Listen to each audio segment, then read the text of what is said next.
Урматтуу министрдин орун басары Конституцияны так даана кыйшайуусуз аткарылыш үчүн 23-беренесинде жазылып турат да, адам укуктары, эркиндиктери ажыратылгыс жана алар ар бир адамга төрөлгөндөн баштап таандык. Алар абсолюттук ажыратылгыс дейт. Ошону кандай түшүнөбүз? Абсолюттук жана ажыратылгыс дегенде.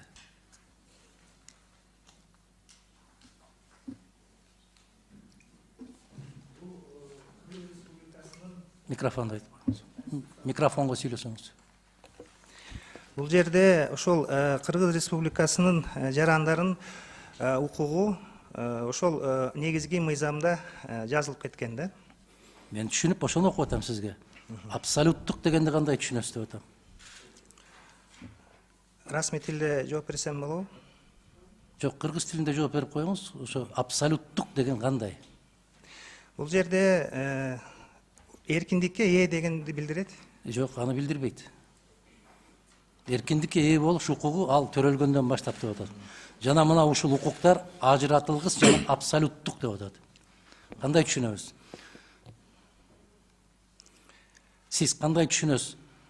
Мамлекеттик жетекчи катарында. Мен түшүнүгүм боюнча бул ошол Кыргыз Республикасынын жаранынын ошол конституцияда жазылган эркиндик тууралуу укугу.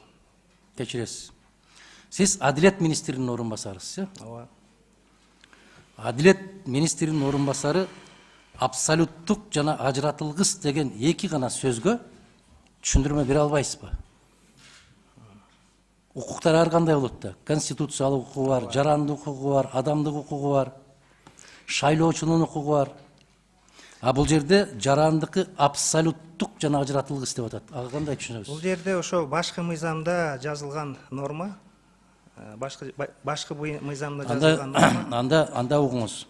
Абсолюттук деген бул таптакыр кол тийгиз деген. Эч кимдин укугу жараткандан башка эч кимдин укугу жок деген сөз. Туура түшүндүрө алдымбы? Туура.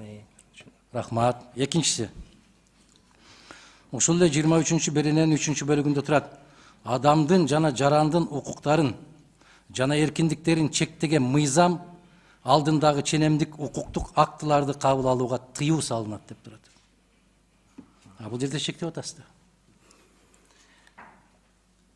Алахан Кемсанбаевич, бул бүгүн биринчи угуулар болуп атат. Бул жерде биз жалпысына концептуалдуу мындай маселени чечип алалы деп атабыз. Анан экинчи, үчүнчү угууда ошол сиздердин замечаниялардын баарын эске алып анан жок, кечирип коебуз. Сиз муну сунуш кылып киргизип атасыз. Киргизип аткан кезиңизде Адилет министри, ички иштер министри десек түшүнөбүз. Кол бутун бураганга, кайырганга уста болуп калган деп. Сиз Адилет министринин орун басарысыз. Бул жерде Конституция түздөн түз тыюу салып атат силерге ушундай мыйзамдарды киргизүүгө. Бир эле берененин ичинде 3 жерде каттуу тыюу салып атат. Кичине болсо кандай болот деген суроо пайда болуп калса дагы болбойт деп колдон чаап атат.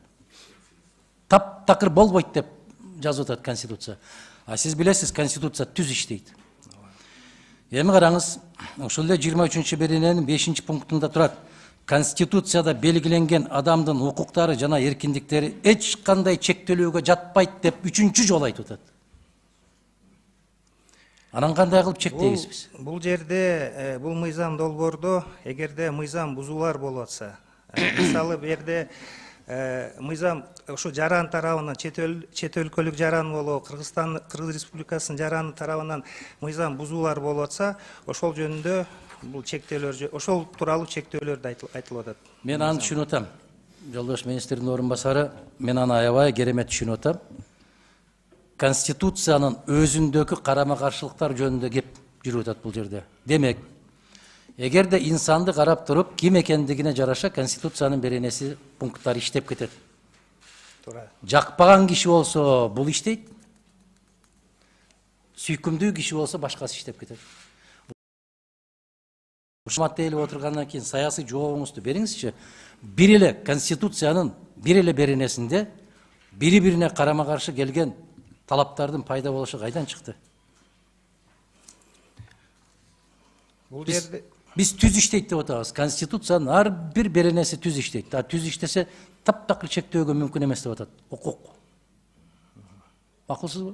ага макулмун.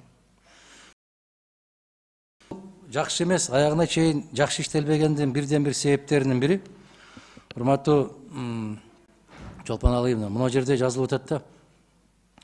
Көз карандысыз эксперттердин, адистердин жана уюмдардын корутундуларынын жыйынтыктары боюнча сунуштар жана алардын пикирлери алынган эмес дейт. Себеп десе, андай көз карандысыз эксперттердин, адистердин колунан өткөн эмес деп атат да. Ушул мыйзам долбоору. Министрдин орун басары, сиз жооп берсеңиз, эмне үчүн ушундай ар кандай көз карандысыз эксперттердин, адистердин көз карашынан өткөрбөдүңүздөр? Түз эле жогорку кеңешке алып келдиңиздер. Бул долбоорду иштеп чыгып атканда регламент боюнча макулдашылган тиешелүү органдар менен. Анан кабинет министринин корутундусу бар.